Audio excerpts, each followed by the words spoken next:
Goodness me. Well, today I've gone back to my northern roots and I'm rooting around this treasure trove in Eccleston. There are 6 floors, covering 85,000 square feet. And there are over 700 stalls here. So there's plenty for our teams to look at. Let's go bargain hunting.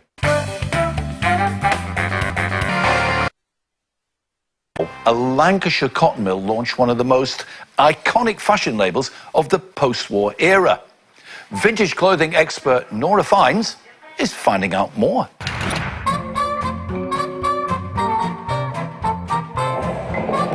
Vintage is in, especially vintage fashion.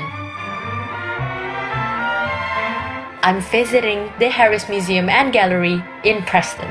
Because in here, there's a collection of vintage clothing I've always wanted to see. This is a model of Horrocks Yard. In the 19th century, this factory was a major player in Lancashire's cotton industry. Then, in 1946, it launched a line of printed cotton summer dresses that were very fashionable.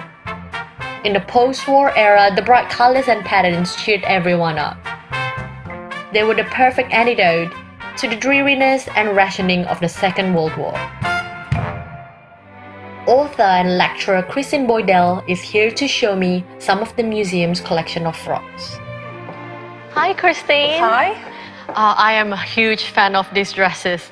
How many are there? The collection has dozens of Horrockses and it's the biggest collection in the world. Most of them were donated to the museum, mainly by the people that wore them. There's a lady called Maurice who donated a large collection of Horrockses. Her brother worked for the company and he brought her home lots of freebies. What a lucky lady to have such a great collection. She must have been the best dressed woman in London in the 1950s. She wore them at dances. One in particular was a dance where Princess Margaret had come. Were the dresses popular with the royals too?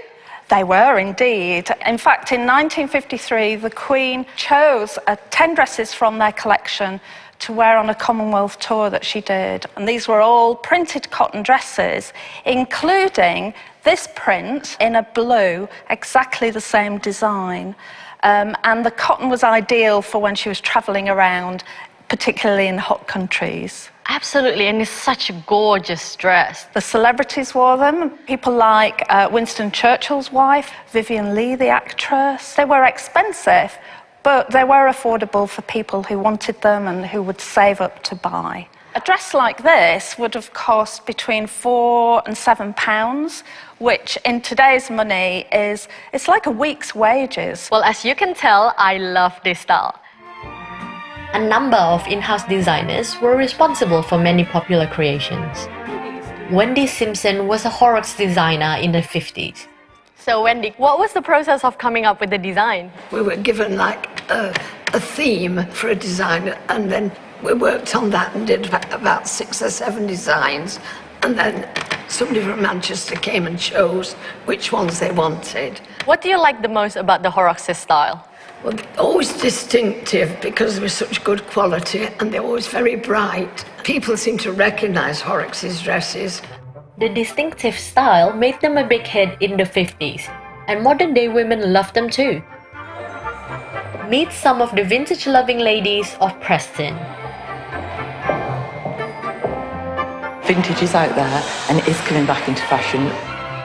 If you're going to buy vintage, wear it. My top tip would be just buy what you like.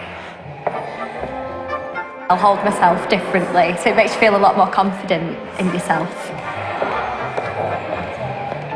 Just one item can make you stand out from the rest of the crowd. You have people saying, you know, where did you get your dress? It's great to be able to say, it's original vintage. The popularity of vintage fashion has really soared in the last few years. Maybe it's the economic climate or a change in our attitude towards second-hand fashion and sustainability. Whatever it is, I think it's wonderful. And I'm not the only one championing the glamour of this era.